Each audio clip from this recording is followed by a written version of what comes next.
Welcome to Two Giant Goofballs, a New York Giants podcast. Are you a goofball that loves Giants football?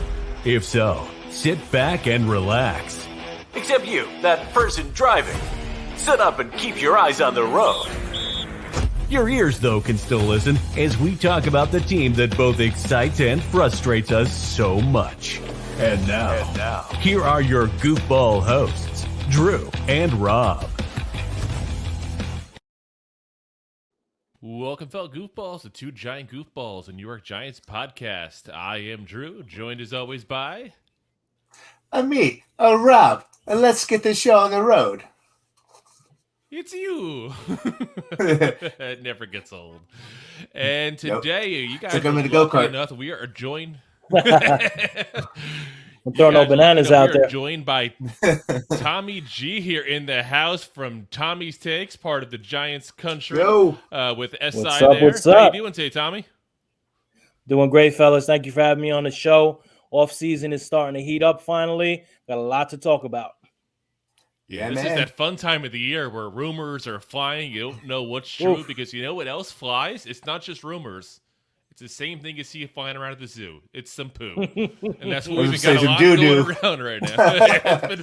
It's been flying all over the place. And I'm sure you guys heard Carton talking today on The Fan about how he thinks the whole Jones rumor is made up by his old agency. I don't know who made it up, but I'm still sticking to I ain't believing a damn thing until Jones says it or somebody within the Giants organization says it. Until then, it's all BS, folks. It's all BS. So we got to start off here with some Giants news here. We got a little bit of tidbits here that came up in the last couple of days. I want to catch you up on here. So first off, we already went over a couple episodes ago some free agent targets for us this offseason. And you guys didn't see that, go back and hit the rewind button on the last couple episodes. It is there. We talked about a lot of different linebackers. And this linebacker market is getting saturated. It's perspiring. It's like pouring all over the place here. There are linebackers as far as the eye can see. If Jalen Smith is our linebacker next year, folks, we messed up royally. Something really wrong happened. Something really bad. So just today, Bobby Wagner, 9-time Pro Bowler, 6-time All-Pro, 140 tackles last year, gets cut by the Rams after signing a contract last offseason, just making it a 1 year there. So he's 32, obviously a little bit older there, but hey, as a stopgap guy for a couple years might not be a bad option to look at. Just yesterday, the Tennessee Titans also released Zach Cunningham, who had some injury issues last year, but a little younger, 28 years old, led the entire NFL in tackles in 2020 back when he was a Texan. Anybody doing anything decent in Houston got to be taken with that much extra level, because when you're surrounded by more things that are flying around, some poo.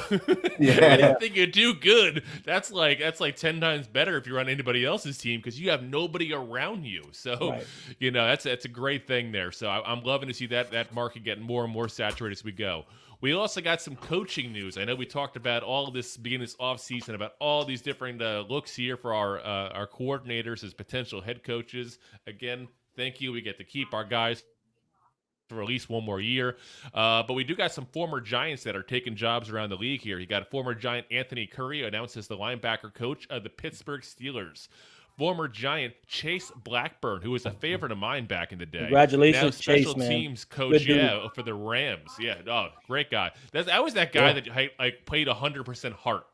Like, absolutely. That guy would have gone on the field with, like, missing, like, both legs and just rolling around a cart. He was that guy. Like, he's just it's amazing that just a flesh wound game that man had. 'Tis but a flesh wound. Listen, never could forget that interception in 2011 in the Super Bowl when he out-jumped Gronkowski deep down the field and he snagged that, man. What a play that was. Oh, yeah.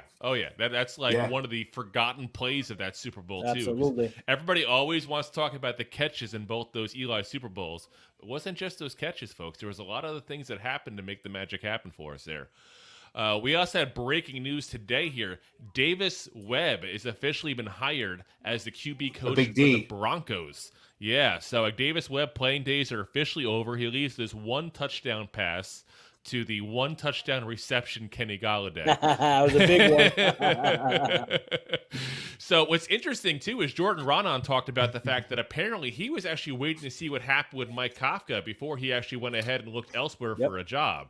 So kudos to that guy. That's some loyalty. And don't get me wrong, it's not loyalty necessarily to the Giants, but a loyalty to Dable and his team there. So, I'll take that and, hope nothing but the best for that guy. He's got a bright future if you listen to guys around the league. He's a guy to watch in a couple of years to be potentially even a head coach. He's got that kind of outlook for his career. And obviously, if he's going to be able to fix Russell Wilson, that's going to be a great way to get to that next level at that point. You even make Russell Wilson an average quarterback after last year, you're probably going to look as an OC in a year or two. Dude, you're going to have to. But what he's getting paid, you're going to have to work that thing out. He's not going anywhere. You got to make the best out of that one. And he gets to also learn behind Sean Payton too. So, also former Giants coach Sean Payton, got to make that mention too. Former Giant. We also had almost lost someone on our staff there. So special team assistant coach Anthony Blevin got an interview with the Browns for their special team coordinator. It's too costly. Wow. Yeah. So luckily, he did not go there. So we didn't get that job. So kind of keep an eye on to see if he gets more interviews and gets certain more looks there. We did lose one guy, though. DeAndre Smith left New York Giants for the same exact job at Indianapolis for their running backs. So interesting, because today we're going to talk all about the running backs of the past year and kind of our outlook and everything there. So a nice little segue there. But we did already hire a new running backs coach just right before we started shooting here. So Giants just hired Jeff Nixon as their running backs coach. Spent the last year as the assistant head coach for the Carolina Panthers. Last 2 seasons before that, he was the running back coach for the Panthers as well. Was actually their interim OC when Joe Webb got fired last year as well. So we spent a little time doing that. Now, the interesting thing to me is he also has experience with Dable. He was his running back coach when Dable was an offensive coordinator in Miami back in 2011. And he actually stayed on the staff for 4 years after Dable left because Dable just had that 1 year in Miami, then went off to the Chiefs the next one. So this is a guy that Dable's got experience with. And he seems to like him, obviously, or he wouldn't have brought him back on. So as far as I'm concerned, if Dable likes him, that's good enough for me. They did a great job last year, too. Three of the Panthers' running backs averaged over 4.5 yards per carry. So they put in that work. They had Foreman. You had Foreman looking like an all-pro running back. So, he was putting in some work. So I'm excited about that hire. Oh, yeah. I mean, who would have thought they lose Christian McCaffrey? Obviously, they lost him to a trade. They wanted to get rid of him. Right. But the running game got better. Yeah, absolutely. And it makes you wonder into the topic we're going to talk about, obviously, tonight. Damn, you're on point. Hey, I got to stop the show for a minute. You're on point with these segues, dude. Damn. These segues are coming hot. These segues are coming hot and heavy, man. Holy cow. And just wait, we wouldn't have been doing this since August. Give me a little more time, a little more seasoning. Get a little more seasoning here. Have like a Cajun dish here. So we're talking about a guy who went from Carolina that traded away their star running back and had a great season running the ball still after the fact, to being our running backs coach now. Well, we're talking about potentially losing our star running back at Saquon Barkley. So it makes you wonder if maybe this hire is they're now getting a guy also who has experience dealing with a team that's in transition from a star running back to more of a committee system like most of the league is doing nowadays. Like I said, food for thought there. I don't know if that's what it is. Maybe I'm reading too much into it. Never know. Yeah, I mean, it just went down. So we don't have much news besides the fact that they hired him and what his history is. That's it. So we'll have to see as time progresses here. So, but let's get right into that Saquon Barkley contract, because that's the big talk here. So regular listeners of ours have gotten a pretty decent taste, a little bit of what me and Rob's thoughts are. So Tommy, why don't you lead off there? I'm curious what your thoughts are on what do you think is going to happen. Listen, he practices in the mirror for the past 3 hours. Yeah, so I mean, listen, this is a big one, right? Everybody's talking about Daniel Jones contract, and rightfully so. He's a quarterback of the New York Football Giants. This is a big one. And this is the thing. Every piece of data, everything analytical in regards to signing a running back over 25 years old tells you don't do it. Stay far away. I mean, if you even look in past history, you have examples like going all the way back to Todd Gurley, right? Then you have what we just spoke about in McCaffrey. They give him that huge deal. Couldn't wait to ship him out after that huge deal, right? Tennessee Titans, they give Derrick Henry that huge contract. he misses half of the 2021 season. There's examples all over littered in the veteran running back graveyard. But to me, this one's a little bit more complicated, fellas, because it's not just a dynamic running back, a running back in his prime. Like it or not, thanks to Dave Gettleman, Saquon Barkley is the face of the New York Giants, right? When there's a primetime game, when there's a big game, and you have that marquee pitcher up there, Saquon Barkley's up there. He's the star of the team. So I think that complicates it a little more. But, in my honest opinion, where this team is at, it seems like paying a veteran running back that much money is almost a luxury. It's not something that, a team that's still in a full rebuild really should be taking a look at, because they already turned down the $10 million, right? They don't even want to tag them. They don't even want to, that's coming out as reports. We don't know that 100%, but I'd say they don't second even time on that one, but yeah. Right. So they don't even want to put the tag on Saquon Barkley. So I think that's a bad sign. I think what you heard in the end season presser from Joe Shane, he wasn't really given a lot when it came to Barkley. It's a lot more positive when talking about Daniel Jones. I personally think it's probably time to move on. You know what I'm saying? You got Brightwell showed some flashes last year. Breida showed some flashes in mop-up duty. Maybe you take a guy. I got a couple guys I'll discuss tonight in the draft.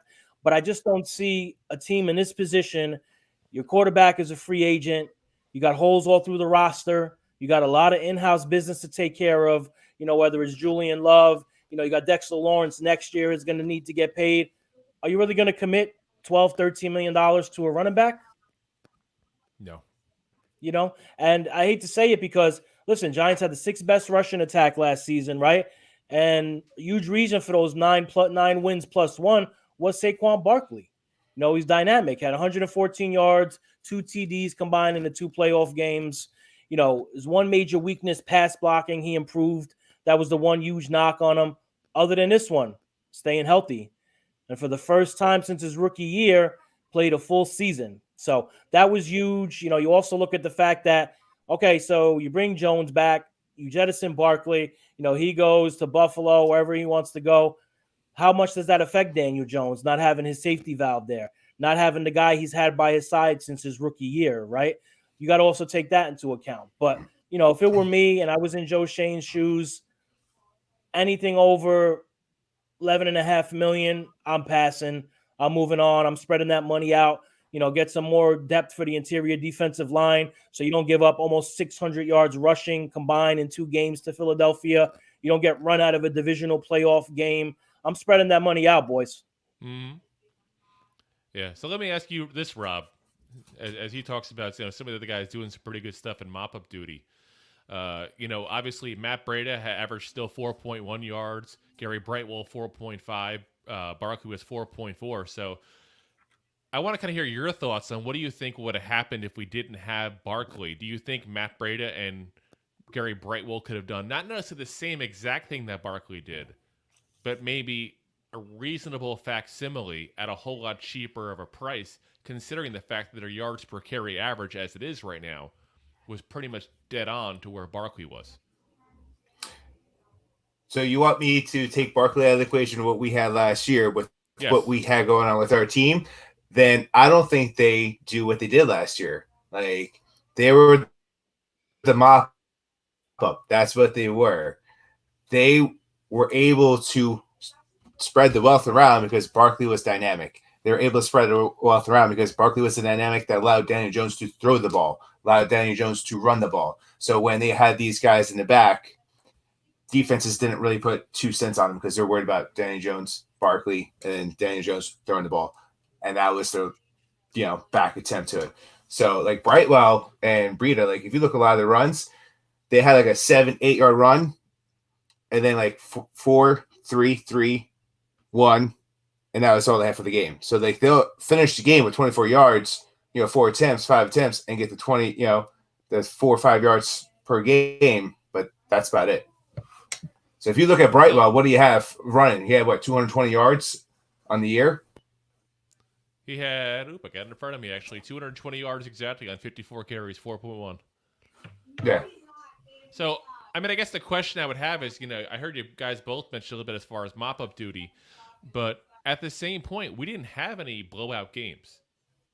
So these guys were kind of more sprinkled in throughout the most of the games. I feel like, except for a few. Brightwell's wins best game. Sorry, Brightwell's best game was when Barkley first got hurt, and then he started going back and forth, playing more dynamic. And then after that, he really didn't do much. I mean, Breida came in the fourth quarter a lot of games, and that's when he got his yards. So it's not the same when you're the starter of the game. But piggyback off, what was said before, if you could draft a young, good, running back in this draft and make him the starter, these guys can still produce. Yeah, and I'm with you on that. I'm almost wondering if we picked up a guy who might be much cheaper even in free agency, Rashard Penny perhaps coming off injury, Devin Singletary, who we know obviously has the Bills connection there that we know Shane and Dave will love from their days up there in Buffalo. Get a guy like that a lot cheaper, and then still obviously re-sign Matt Breida, and then go ahead and maybe draft a guy in the mid-round as well and let them all go at it and say, listen, best man gets the job. I think we'd save a lot of money. I don't think we're going to be missing as much as I think some people think as well. I'm a big fan of the fact that a lot of the running game is scheme-based. A lot of the running game is coaching. And it's not to say that Barkley can't do things that the other guys that we're talking about can't do, because that's obvious. That man is a physical freak of nature. I wish I had half the quad muscles that man has. You see that guy when he did that first pitch? Remember when he did the first pitch at Yankee Stadium when he first got drafted? Ridiculous. My God, he went to throw the ball, and I swear the force of him just putting his heel down, I thought he was going to break the pitcher's mound. It was insanity. This guy's just built like no other. It's insane. But in the end, Drew? He puts the work in. That's a good point that you bring up about the offensive philosophy. So doing some research into the running back position for the Giants and actually trying to look at this objectively, really what happened last year was the coaching staff collectively saw in the preseason this offensive line is struggling to block guys one-on-one. They're really struggling. So what do? So the Giants come up with this idea. We're going to stick 11 personnel, right? We're going to have our tight end, 3 receivers. We're going to have our running back. And they were the best running 11 personnel team. Why? Because it created lighter boxes. With 3 receivers and a tight end now on the field, that defense can't stack the box. They got to spread out. And the Giants' offensive line took advantage of several double teams. Now, that's not to knock Barkley. Listen, he's dynamic. He had, Giants had 70 total explosive runs with Barkley back there. Not all him, but he was a large chunk of that. So that's going to be hard to replace. But when you have an offense and a philosophy, a strategy that's geared not necessarily towards the running back's talent, but towards what the offense does collectively well, you can replace that. You can absolutely do that. I wouldn't come back with just Breida and Brightwell. I thought they played well when they came in, but I would go get somebody in the draft. I have a couple good picks that I'll talk about later in the show. But also, what happens with the offensive line? Does the offensive line get better in the offseason? Do they pick somebody up? Or do we look at the same scenario in 2023 where it's like, okay, we're going to run 11 personnel again because we're getting dominated up front? Because if it does change the offensive strategy, it changes, in my opinion, what type of running back you need and what type of running back fits the system better. Because as is, you want a quick running back. You want a running back that has burst because you are getting a lot of double teams up front, and you want a guy that's going to shoot right in that hole. You don't need a bell cow running back. You don't need a Derrick Henry running back because you're not going against those heavy fronts. You're going against lighter boxes. So that's a great point. I think that's what this coaching staff does well. They get the most out of their players because it's a philosophy and a system. It's not, okay, we got 26 back there. We're going to force it to him. We're going to do what he wants, what he likes, what he could do best.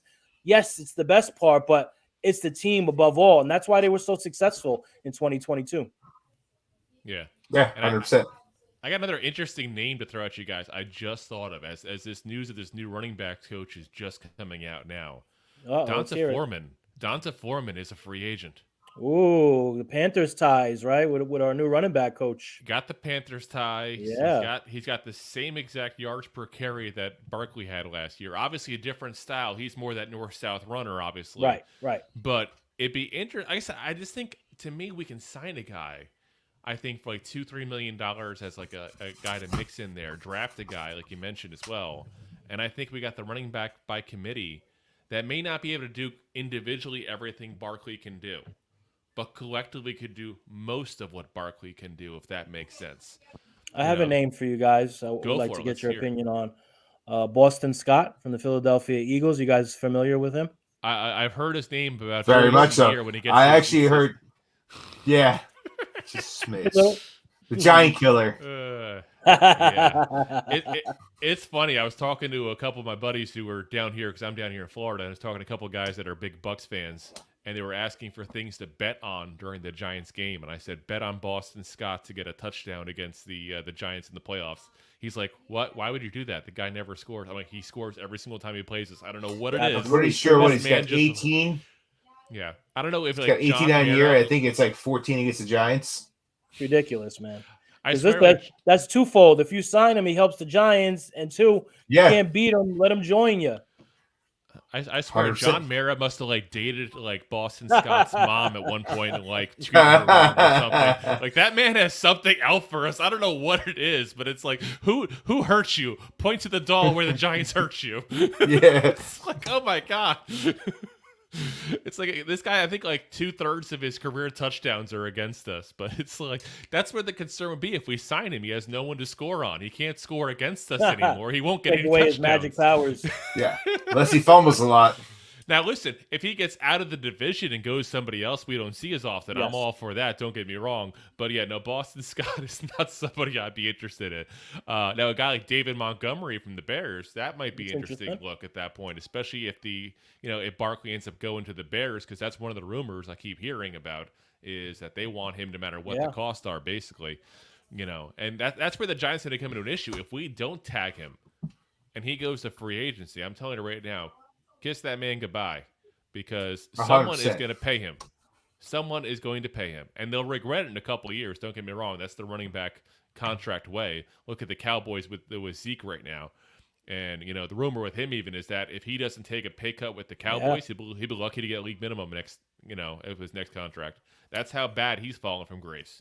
And they asked Barkley, Barkley in the end of season presser, how would you feel if the Giants tagged you? How would that make you feel? Would you be upset?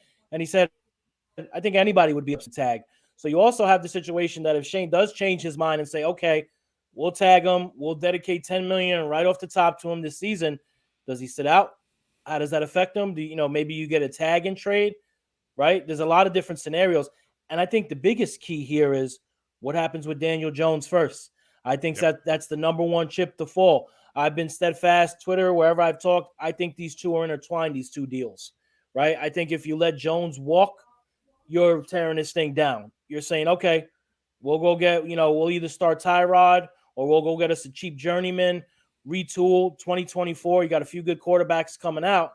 But if you bring Jones back and you can figure something out with Barkley, you got the gang back together. But I think that big chip is Jones. I think that's going to be a big deciding factor.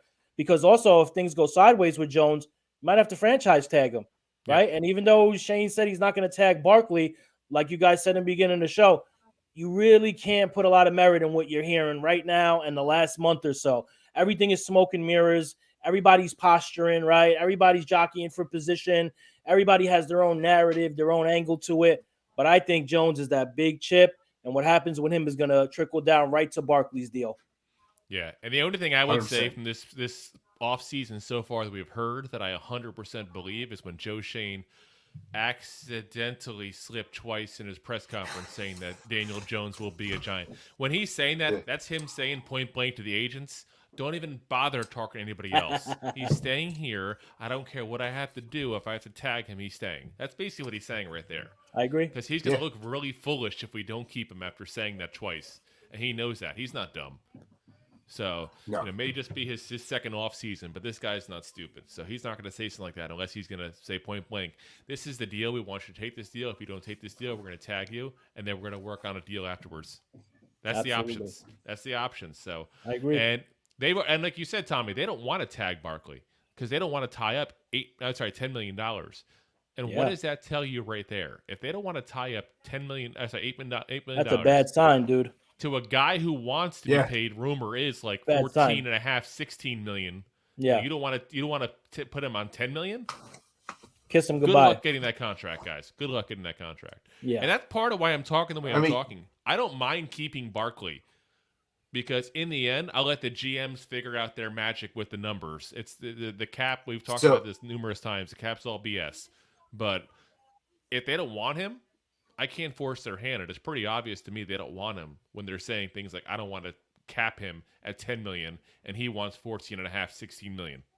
He's going for the money because he knows he's a running back. You get one shot at that money. And every single one of us, including all three of us here on this panel, would take that money in a heartbeat. Somebody offers me $16 million a year. I don't care if I have to clean porta potties for a living. I'm going to find a way to make it happen. I will put that scrub brush in my hand, the biggest smile on my face. In your mouth.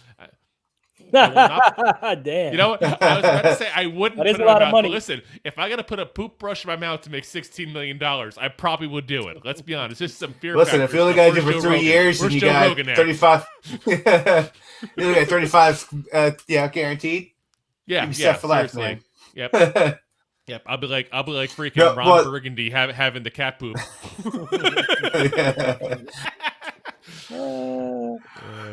I mean,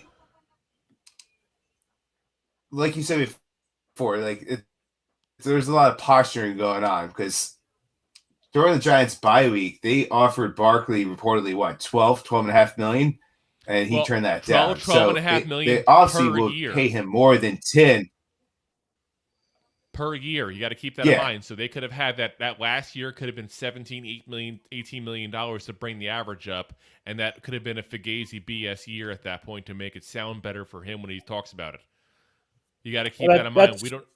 That's the thing. You know, they don't want to dictate. They don't want to dedicate $10 million off the top. But if he would say, "Hey, I'll take $12 million a year," I think Joe would do that. He'd spread the money out, right? He'd backload some of it, maybe throw a void year in there just for the fun of it, right? Spice it up, pull the Howie Roseman out.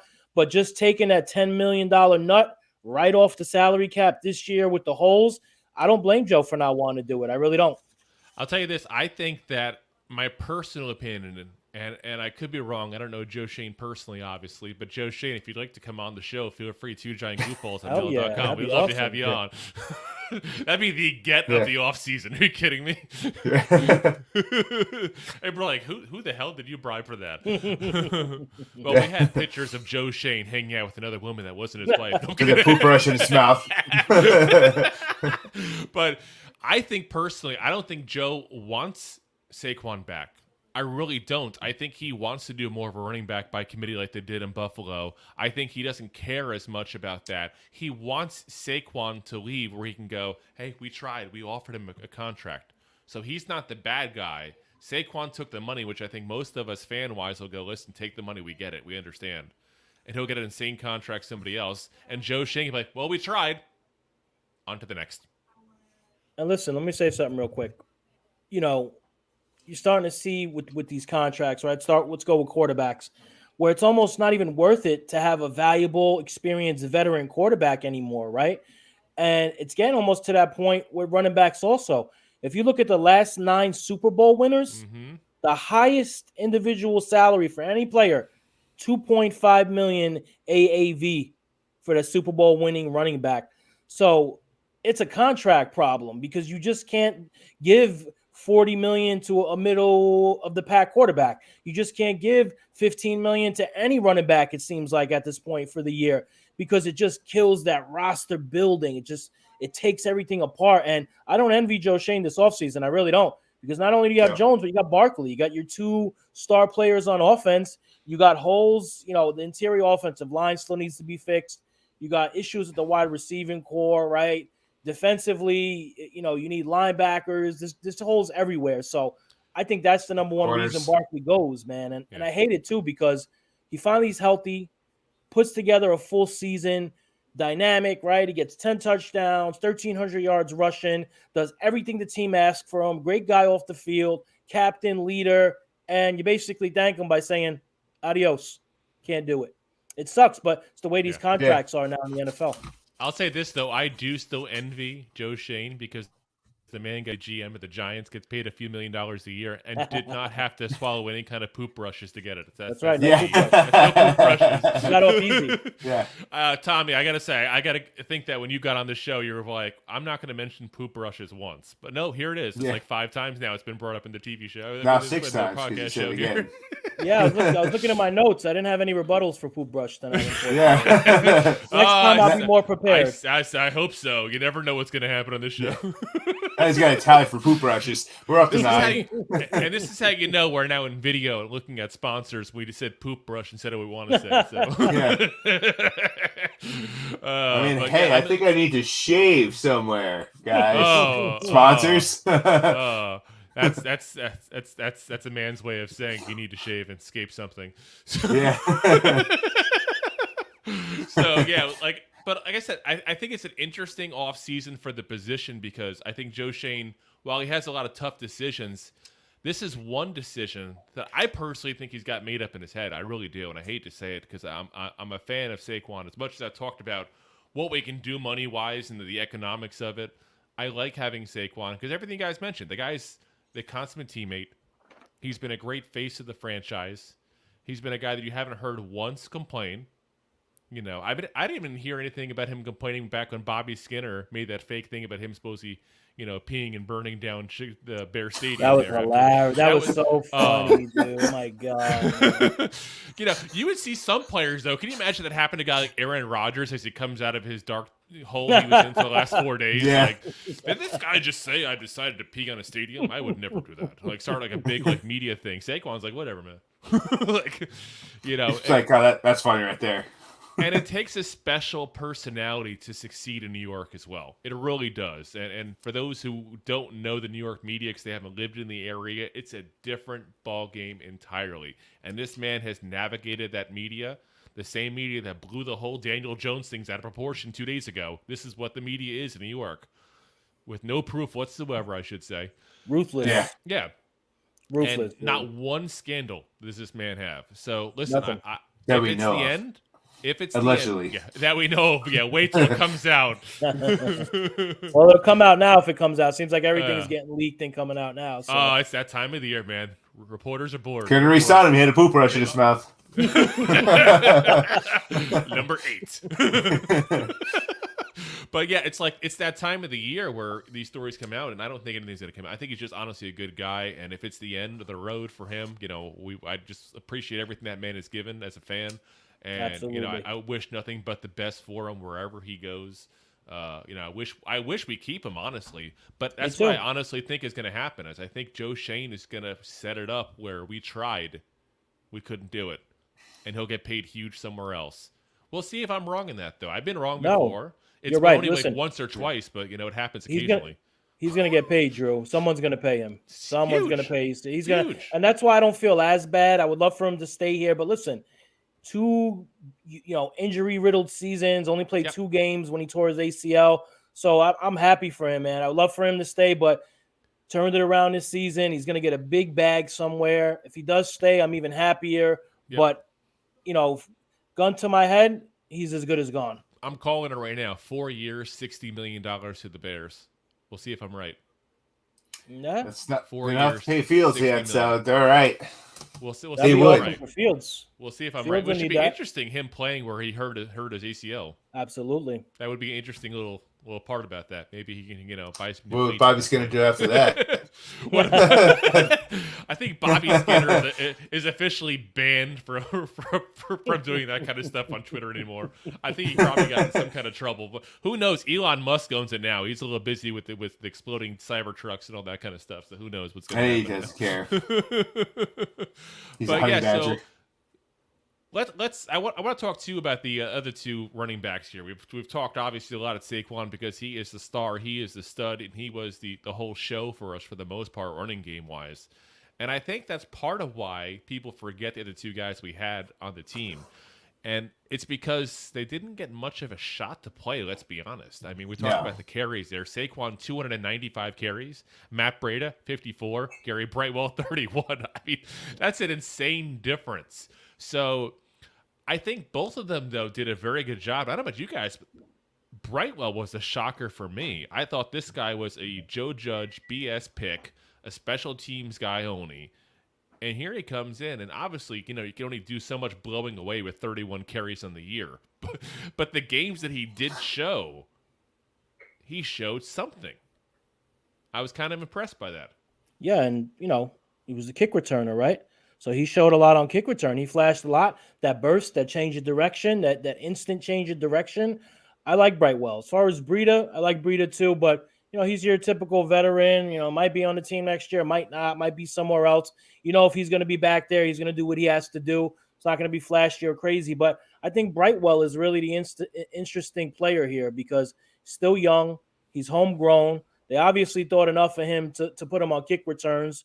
And I thought he did well on kick returns, especially as the season wore on. I thought he was even better at kick returns. And you also seen him, 11 carries, 60 yards versus Philly in the January 8th game. So he did good against that Philly defense. I like Brightwell. I think he's someone that, I don't think he'll be the starting running back for the New York Giants. I don't think the starting running back is on the team right now, excluding Barkley, because this is a loaded draft class for running back, fellas, coming up. You got some dynamic running backs, early rounds, middle rounds, later rounds. I think that's where the Giants will get their starter in this draft. So why don't you give us a couple of your picks? I know you had a couple guys there. Yeah. I'm curious, especially, I'll tell you this up front. I think I speak for all Giant fans when I say if we draft a running back in the first round, I'm going to flip the hell out. Because don't get me wrong, there's always a couple of top-end guys that are really talented at every draft. But I'm a big believer in you draft them in the mid-rounds. Because you see every single year, you see a guy from the mid-rounds succeeding, whether it's Damian Pierce over in Houston this year, or a 7th or 6th round pick later on that comes out of nowhere, like Elijah Mitchell over in San Francisco. So who do you got for us that we should kind of keep an eye on, especially if it's somebody that we're not hearing from everybody as this is the top running back? That's the guys I'm kind of curious to hear about. Yeah, I'm gonna give you 3 quick ones. I'm gonna give you a top, mid, and a sleeper. Okay. My top guy, which would not be in the first round, do not take a running back in the first round. I'm sorry. I know Robinson from Texas is dynamic, and there's a big delta between him and the rest of the running backs in his draft. But when I say top round, I'm looking at probably late day 2. I got somebody, Jamire Gibbs. Maybe I'm saying his name wrong, or Jamar Gibbs, Alabama running back, 5'11", 200 pounds, smaller size. Great receiving back. Unbelievable. Very similar to Aaron Jones. Caught 78 passes on 93 targets, 5 touchdowns, 28 broken tackles over the last 2 seasons. And you'll get him probably early, mid, day 2. He's somebody to keep an eye on. If you want to go a little bit later in the draft, Devin Akane from Texas A&M, extremely dynamic back, fits that. If the Giants want to go back to that 11 personnel and, that zone running scheme, fits that perfectly. He's 5'9", 185. He'll probably be, again, late day 2. Slender, but needs to be accounted for on every single snap. Doesn't shy away from contact. 104 broken tackles on 185 pounds? Oof. Yeah. Damn. That man needs to visit a Golden Corral stat. Yeah, and he's a few cheeseburgers. Yeah. He needs to hang out with Leonard Fournette. Starts falling up before each down. Listen, New Jersey has some really good restaurants, so I think he'll be okay there. I think he would be. I missed a lot of them being down here in The Florida. Hoboken area, he'll be all right. Hoboken? Where are you at, Rob? Sister Jersey. Oh, you're in Jersey? Okay, yeah, we're both Mama County boys. I'm just the guy who got tired of the cold, so I moved down to Clearwater.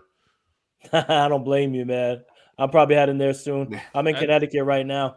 Oh, there you go. See, everybody says I'm heading down there soon. I'm telling you, do it while you're young, man. Do it while you're young. I know. Because the property value here is just going up and up and up. And I'm telling you right now, guess what it is right Same now? with Jersey. Degrees. It's almost 10 o'clock at night. And it's the tail end of February, and it's 70 degrees here right now. That's insane. The high today is 83. Wow. I might go to It's the beach 43 degrees. I might go to the beach this weekend. That's what kind of weekend it is. Look at you, man. Just saying. All right, I got one more. You ready? That's the way to go. Go for it. Yeah, one So more. everybody knows the Texas running back Robinson is the number 1 running back, right? He's the one everyone covets. He's the one that might sneak into the first round. I like his teammate, Rashawn Johnson. backed him up, backed Robinson up, didn't get a ton of carries. Now he's more of your traditional power back, 6'2", big frame, ridiculously high broken tackle rate. I mean, this guy just plows through people, and you're going to get him late. You're gonna get him later, round 5, round 6, and he has untapped potential because you really didn't see what he could do because of Robinson, getting all the fame and all the carries over there. So I would keep an eye on him late in the draft.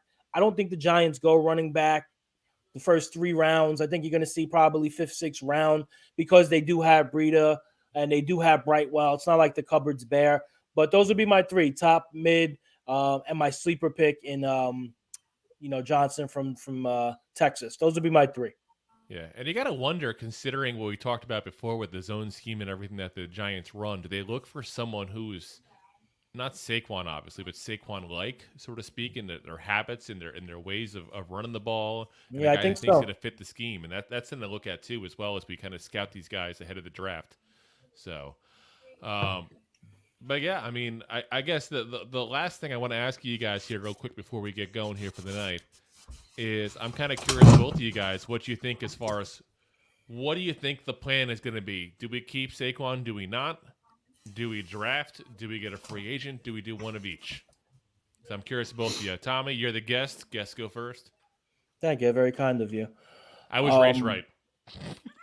Appreciate you. It's tough. Like I said, with all my heart, I want Barkley back. Finally got it together. Finally got healthy. There's no question this Giants team doesn't even sniff the playoffs without Saquon Barkley last season. And it sucks to kind of reward him with that, saying, hey, see you later. But that's the business of the sport. And this is not a Giants team that is a running back away from a Super Bowl. I mean, anything could happen next season. I'm a positive guy. My content is usually geared on the positive side. But, that should be a luxury free agent signing. You're going to give a running back 14, 15 million. You're ready to go win a Super Bowl now. You got all the pieces in place. So I think he's as good as gone, unfortunately. I think you see the Giants take a running back in the later rounds, pair him with Brightwell. I think Breida is going to be back. And I think you ride with that 3-headed monster. And everything tells you that that's the result. Shane's comments at the end of the season presser in Buffalo, it was always running back by committee, never paid the running back, and then saying flat out, I'm not going to tag him. He's not important enough to give $10 million a year, which is a large sum. But to me, that was the sticking point. And like I said, again, allegedly, we don't know exactly what's going on. We've seen with the CAA Jones thing, it's a bunch of mudslinging. So allegedly, they don't even want to give him $10 million. So I think he's gone. I think he's out of here, and you're going to see a running back by committee. I think that'll fit the 11 personnel scheme that they ran last year. If they want to alter it, I still think committee is the way to go. I think you bring back Jones at a fair rate. It's not going to be $45 million. You keep building in the trenches, get yourself a middle linebacker, and that's how you continue to build this team up. Not by giving a running back 14, 15 million a year. Agreed. How about you, Rob?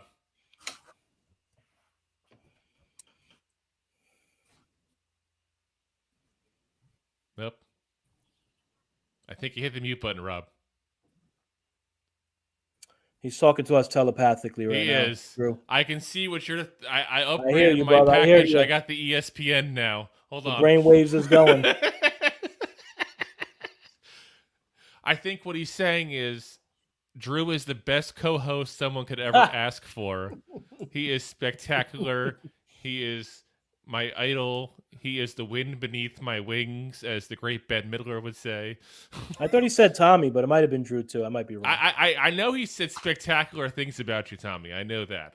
He's So, Rob, if you could talk later, if you get your sound back, let us know here. Poor Rob, man. Rob finally gets his time to shine. I know this was his moment. This was like this was you're dropping the 3-pointer for the win for the finals, and like I hear what you're saying. There he goes. He's back. We've got him back. Probably right, but I've been saying this. Let's go. I hit the unmute just in time. I mean, what? I think. Go. Oh, we lost him again. Can you guys hear me now? Yes, we got you now. I think your sound and your voice, your sound in your mouth are not quite in motion. That's fantastic. On delay. Yeah, mid. What? Can you hear me? Yeah, we can hear you. Yeah. You're leaving us in suspense, Rob. It's not. Damn it! Fantastic. I don't know what happened. You son of a gun. All right. Listen, just go with what you got to say, and we'll go for Verizon. Go for it. Yes, no, maybe. There goes that Verizon sponsorship we were hoping for. Probably right. Tommy, if it comes true. If they get DJ, yeah. If they get DJ and they both come back, because the Giants were so dynamic because there's two players together that if they could save the money by having the two best, most valuable players for the team, they could spend it once again. If it's $15 million, he's out the door. Drew? Yeah. I give you a due. We've got a couple of comments here from one of our regulars here, Ken Cristiano, who we know is a Bears fan as well. So I'm shocked he didn't chime in. I was talking about Saquon to the Bears, because I do think that's going to happen, unfortunately. He said, must be nice. And that's when I was talking about living here in Florida. And let me assure you, it is nice. It says you hit the mute button, Rob. He did. Then we have, he's a crying. I did not. Because today I was hearing they were saying on the K show maybe Giants go after Derrick Henry. I don't know. I didn't hear that, but I don't watch the K show.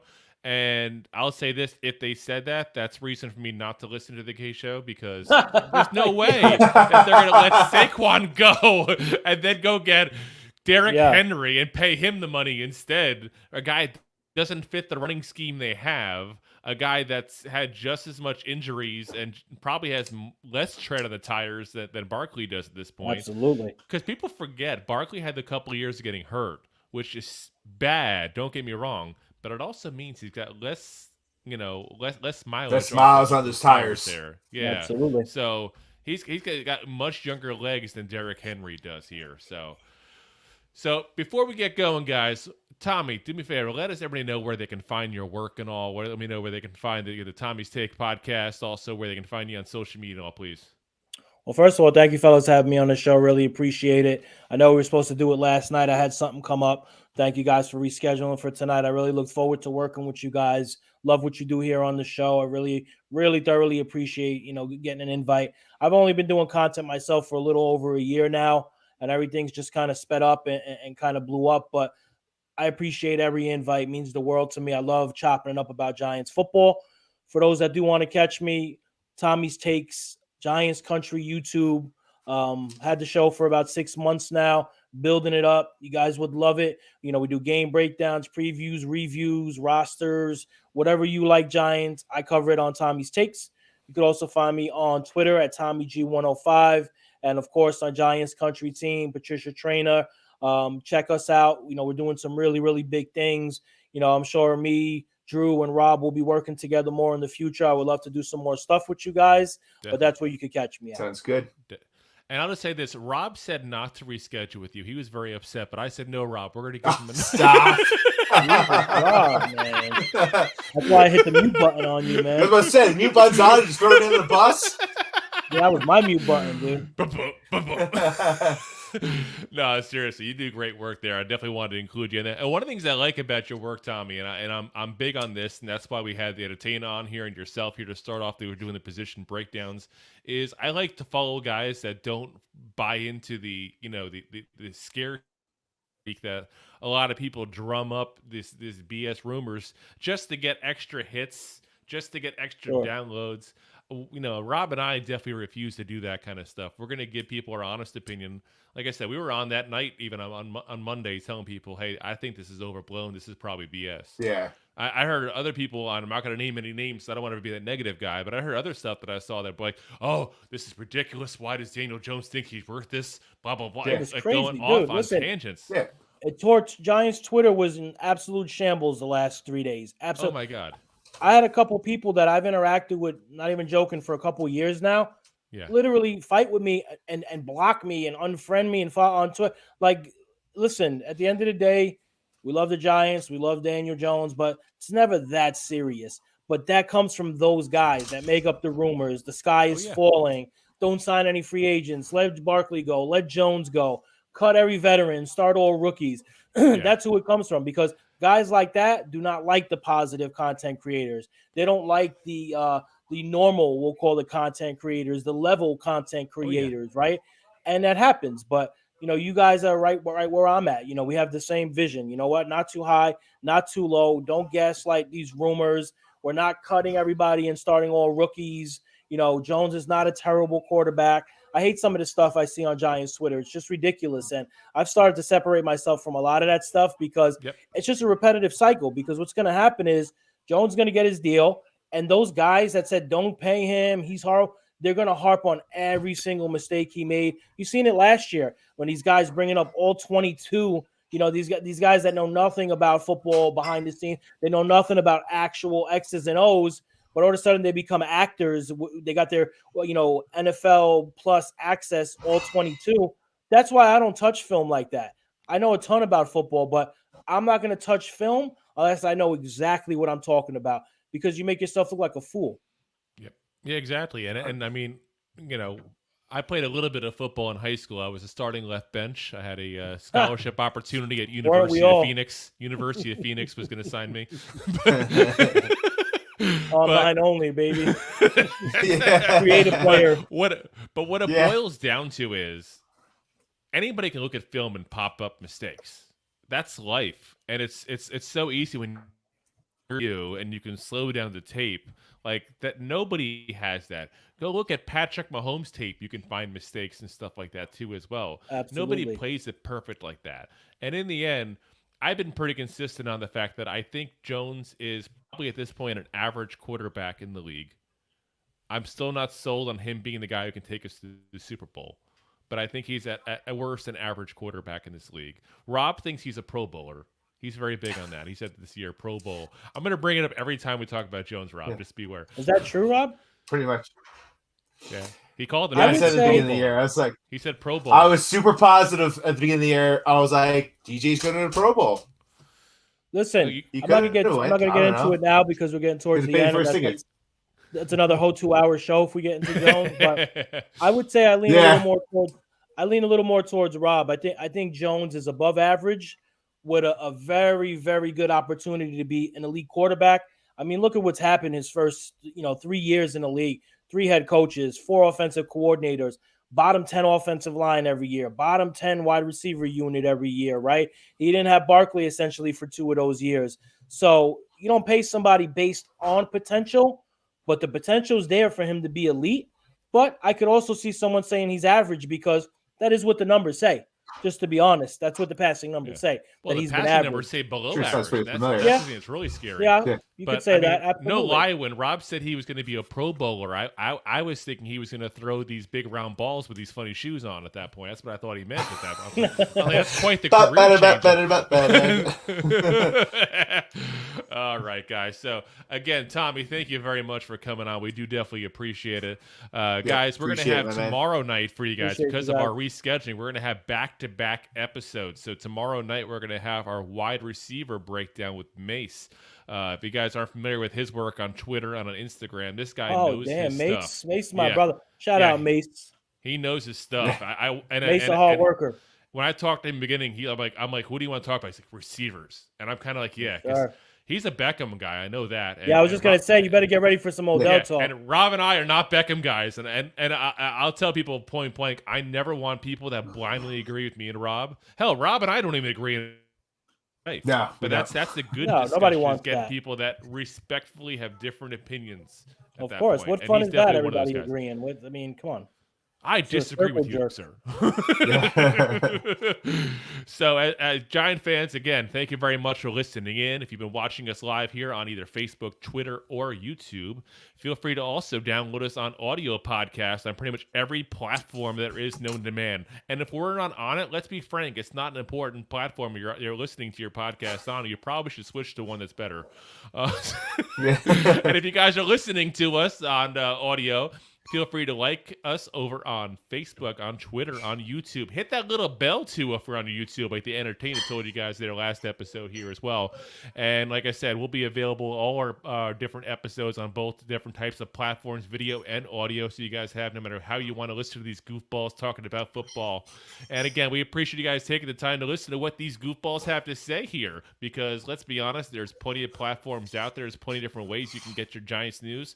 We appreciate you guys picking us as the way you wanted to receive it there.